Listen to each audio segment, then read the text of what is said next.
Morning students, आज हम start करने वाले हैं क्लास 11th केमिस्ट्री का अपना न्यू टॉपिक प्रतिशत मात्रा। मतलब आज के इस टॉपिक में हम न्यूमेरिकल्स पढ़ेंगे, आंकिक प्रश्न जो एग्जाम में पूछता है और खासकर पीईटी पीएमटी सब एग्जाम में भी पूछता है।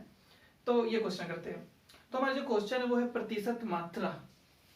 तो प्रतिशत मात्रा से संबंधित क्या क्वेश्चन एग्जाम में पूछते हैं हम उनको देख लेते हैं।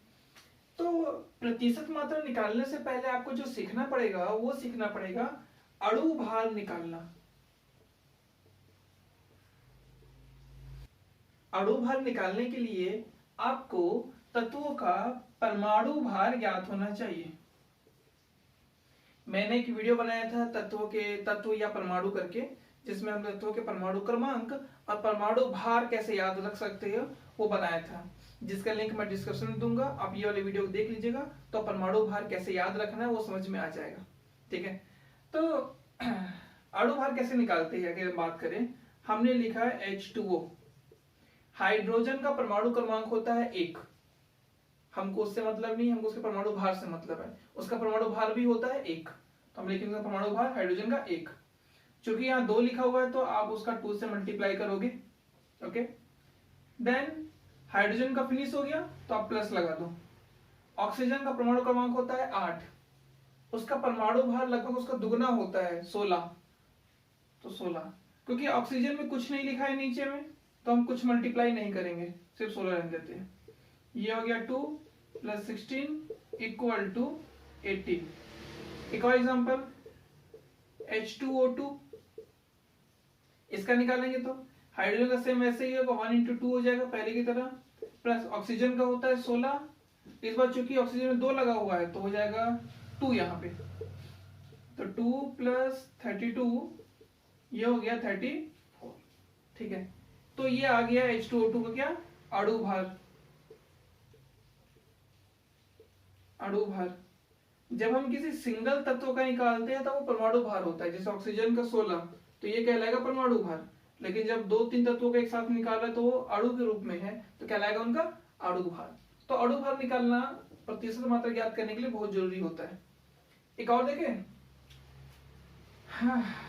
देख लेते हैं क्या ले लेते अपन, K2SO4 ले लेते हैं, K2SO4। ठीक है, इसको मिटा लेते हैं थोड़ा सा पहले।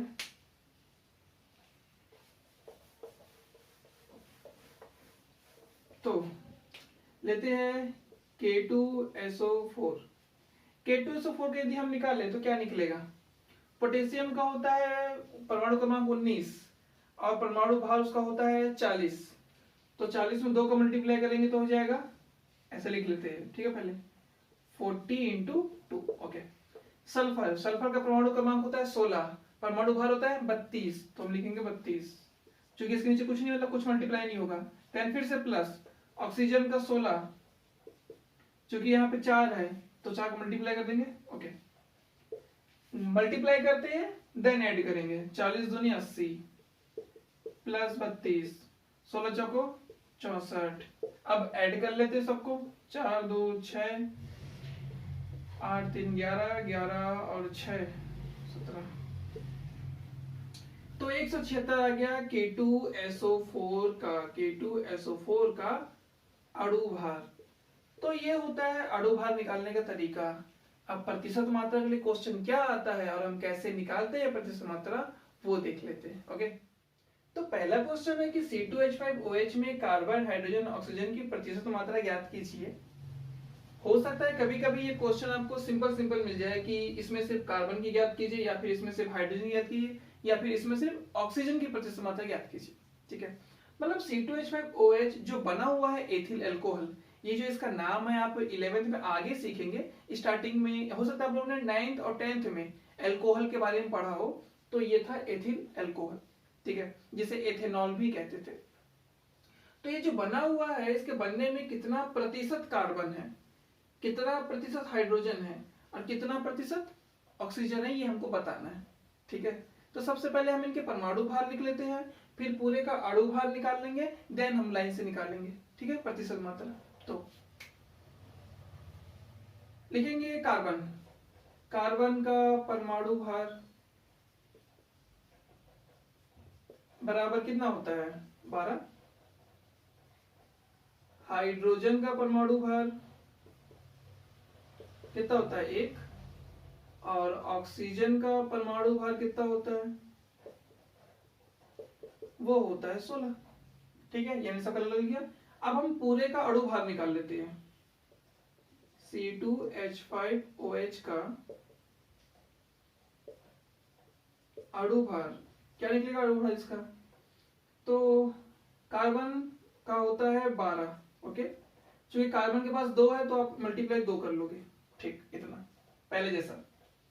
हाइड्रोजन कुल मिला कितना है 5 और 1 6, क्योंकि हाइड्रोजन का 1 होता है तो 1 लिखो और उसके में आप 6 का मल्टीप्लाई करो, यहां से 5 और यहां से 1 6, कुल मिला के ले लिया अपन हाइड्रोजन। ठीक है, देन प्लस ऑक्सीजन 1 ठो है तो 16 गुणित 1 करो, चाहे 1 मत करो गुणा में, तो भी कोई फर्क नहीं पड़ेगा। तो इसका मल्टीप्लाई कर लेते हैं, 12 दूनी 24 प्लस 6 कम 6 प्लस 16, इनको जोड़ लेते हैं तो 24 से 6 30 हो जाएगा, 30 और 16 46, तो इसका अणु भार कितना आ गया 46 आ गया। ठीक है, अणु भार कितना है इसका 46 आ गया। अब हम एक एक करके तीनों के प्रतिशत मात्रा ज्ञात कर लेते हैं। सूत्र कैसे जमाना है आप वो देखिए। सबसे पहले कार्बन का निकालते हैं, तो कार्बन की प्रतिशत मात्रा बराबर कार्बन का परमाणु भार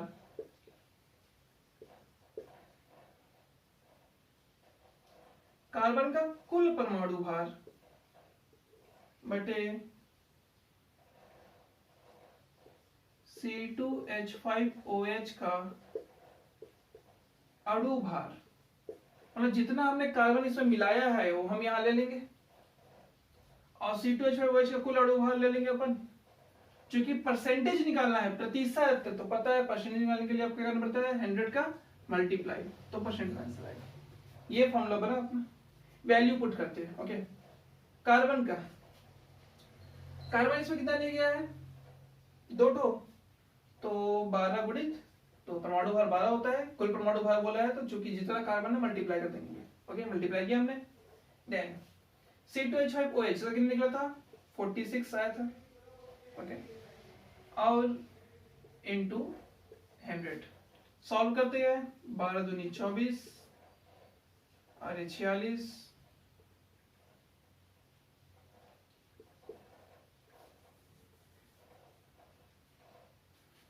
तो सॉल्व करते हैं इसको अपन। पहले कुछ काट लेते हैं, 2 1 कम, 2 दूनी 2 तिहाई, 12 का 100 से मल्टीप्लाई हो जाएगा 1200, 1200 बटे 23। अब 1200 को 23 से भाग दे देंगे, तो भाग देंगे, देख लेते हैं कितना आता है अपने पास, तो 1200 और 23 कितने बार में जाएगा, 6 से मल्टीप्लाई ज्यादा जाएगा, 5 से मल्टीप्लाई करते हैं 16। ओके, अब इससे कोई मतलब नहीं, क्योंकि हमको दशमलव के 2 अंक तक निकालना रहता है, तो हमारा आ गया 52.17%, मतलब 52.17% इसमें पूरे में सिर्फ कार्बन ही मिला होता है।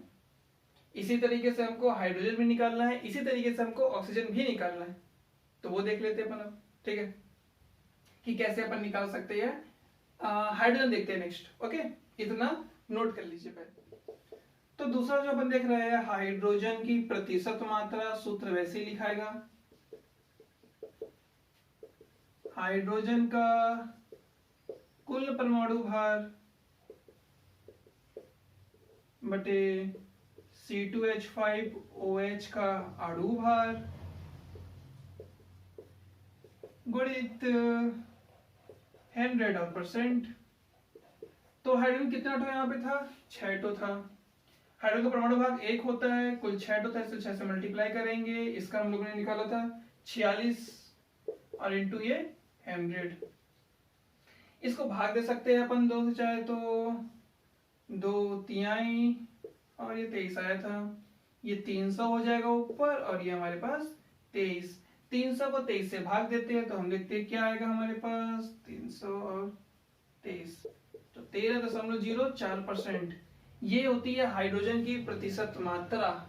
अब इसी प्रकार से हम लास्ट ऑक्सीजन की प्रतिशत मात्रा निकाल लेते हैं। तो तीसरा है हमारा ऑक्सीजन की प्रतिशत मात्रा बराबर यहाँ ऑक्सीजन का कुल परमाणु भार बटे C2H5OH का कुल परमाणु भार 100% इंटू में। ओके, सेम टू सेम ऐसे फॉर्मूला बन रहा। ऑक्सीजन यहाँ एक ही है केवल, तो 16, उसका किसी से मल्टीप्लाई नहीं होगा, चाहो तो एक लिख के मल्टीप्लाई कर सकते हो। ये 46 इंटू 100 भाग देते कुछ, 2 अट्ठे 2 3 जा, ये हो गया 800, ये हो गया 23, 800 को 23 से भाग देते हैं। अपने पास जो वैल्यू आ गई वो आ गई 34.78। ठीक है, ये वैल्यू आ गई। तो हमने पूरा हाइड्रोजन कितने परसेंट मात्रा में है मौजूद, ऑक्सीजन कितने परसेंट मात्रा में है, हाइड्रोजन कितने परसेंट मात्रा में है, जो कुल मिला के इसका 100% बनाते हैं। ठीक है, तो ये हो गया हमारा सॉल्व। हम यदि चाहे तो अपने उत्तर की जांच भी कर सकते हैं। इसमें उत्तर की जांच कैसे कर सकते हैं वो बताते हैं। इसको पहले उतार लीजिए, देन मिटा देता हूं इसको मैं। तो उत्तर की जांच करना कोई जरूरी नहीं है, ये सिर्फ अपने अपन सेटिस्फेक्शन के लिए या फिर जानने के लिए कि हमने जो किया है, जो परसेंट निकाला है वो सही परसेंट है कि नहीं है, कहीं हमने कुछ मिस्टेक तो नहीं कर दिया परसेंट निकालने के लिए। ठीक है, तो ये जरूरी नहीं है सिर्फ अपने लिए कि हमने इसको सही से किया है कि नहीं किया, जानने के लिए हम क्या करेंगे, तीनों को जोड़ देंगे। तीनों को जोड़ने पे यदि 100% आता है या फिर 100% के आसपास भी आता है, एकदम उसके आसपास 99% या 101 भी हो सकता है, वो मतलब उसके आसपास आता है तो मतलब सही है। यदि उससे कम आ रहा है बहुत ज्यादा या उससे बहुत ज्यादा ऊपर जा रहा है तो मतलब आपने कहीं ना कहीं कैलकुलेशन में मिस्टेक किया है। ओके, तो जोड़ के देखते हैं। अपने पास ये वैल्यू आई थी, जोड़ते क्या आता है, 8 4 12, 12 7 19 9, 7 1 8 हासिल 9, 4 3 7 7 2 9, 5 1 6 6 3 9, 99.9%। अब पॉइंट का डिफरेंस क्यों पड़ता है पता है, क्योंकि हम इसको दशमलव के 2 अंक तक सीमित कर देते हैं, हम इसको पूरा भाग नहीं देते हैं। ठीक है, नहीं तो बहुत लंबी वैल्यू आती है। सेम ये भी, सेम ये भी, और उनको जोड़ने पे हमको एक हासिल मिल ही जाता है, तो जो कुल मिला के 100 हो जाता। ठीक है, मतलब आपका 100 के आसपास भी आ रहा है तो ये सही है। यदि मान लो आपका 96% कुछ आता तो वो गलत हो सकता था, 97% गलत हो सकता था। आपका 100 के एकदम आसपास आ रहा है। ठीक है, मतलब आपने जो वैल्यू निकाली वो तीनों वैल्यू सही थी। एग्जाम में जरूरी नहीं है कि तीनों चीज निकालने को बोले, आपसे सिर्फ इतना ही बोल सकता है कि आप C2H5OH में कार्बन की प्रतिशत मात्रा निकालिए, तो जो पहला निकाले थे कार्बन वाला बस उतना ही करना रहता आपको। ठीक है, पूरी जरूरत नहीं पड़ती। ठीक है, अब एक क्वेश्चन इसके और देख लेते हैं अपन। ठीक है, देन प्रतिशत मात्रा समझाने के लिए इतना ही था, तो वो क्वेश्चन देखिए, जो भी डाउट होंगे उस क्वेश्चन में वो भी दूर हो जाएगा। तो जो नेक्स्ट क्वेश्चन हम लोगों ने लिया है कि H2O2 में हाइड्रोजन और ऑक्सीजन की प्रतिशत मात्रा कितनी है। H2O2 को बोलते हैं हाइड्रोजन पराक्साइड, और H2O होता है जल का सूत्र। ठीक है, हाइड्रोजन ऑक्साइड, और वो होता है हाइड्रोजन पराक्साइड। ठीक है, तो इसमें हम निकालते हैं कि हाइड्रोजन कितने परसेंट मात्रा में है और ऑक्सीजन कितने परसेंट मात्रा में है। ओके, सबसे पहले हाइड्रोजन का परमाणु भार ये लिखेंगे, 1, ऑक्सीजन का परमाणु भार बराबर 16, और H2O2 का अणु भार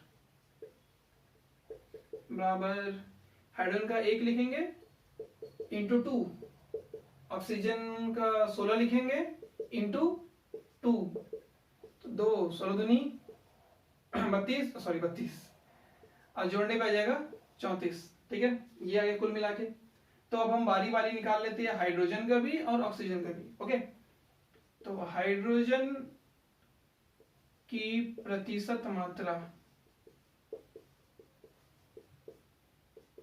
बराबर, सीधे वैल्यू रखते हैं, सूत्र समझ में आ गया है। तो हाइड्रोजन कुल मिला कितना है यहाँ पे 1, उसका परमाणु भार होता है लेकिन वो 2 ठो है तो 2, और कुल मिला के H2O2 का अणु भार कितना होता है 34, तो हमने रखा 34 इंटू 100, सॉल्व करते हैं, 2 गया 17 बचा, 100/17। अब 100 को हम 17 से भाग देंगे, देखते कितना आता है।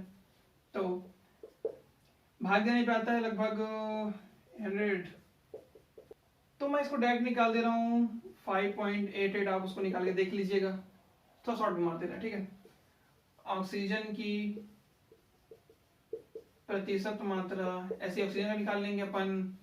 ऑक्सीजन कितना 16 इंटू कितना है वो 2 है तो भी 2 सेम, यहाँ पे सेम 34 इंटू 100 2 से भाग देंगे, ये हो जाएगा 17, तो ये 1600 बटे आ जाएगा 17, इसको भी भाग देंगे अपन, मैं डायरेक्ट लिख देता हूँ यहाँ पे 94.11%। तो ये आ गया हाइड्रोजन का और ये आ गया ऑक्सीजन का। मतलब इस प्रकार से हम किसी भी अणु में हाइड्रोजन ऑक्सीजन की मात्रा ज्ञात कर सकते हैं। क्वेश्चन देने में ये कई प्रकार के क्वेश्चन दे सकता है। लाइक एग्जांपल हम देखना चाहे तो ये H2SO4 में भी निकालने को बोल सकता है, MgSO4 में बोल सकता है, H3PO4 इनका भी बोल सकता है निकालने के लिए। तो सेम आपको सिर्फ इनका परमाणु भार याद होना चाहिए। परमाणु भार याद है तो आप सब निकाल सकते हो। आपको HCl का भी दे सकता है या H2O का भी दे सकता है।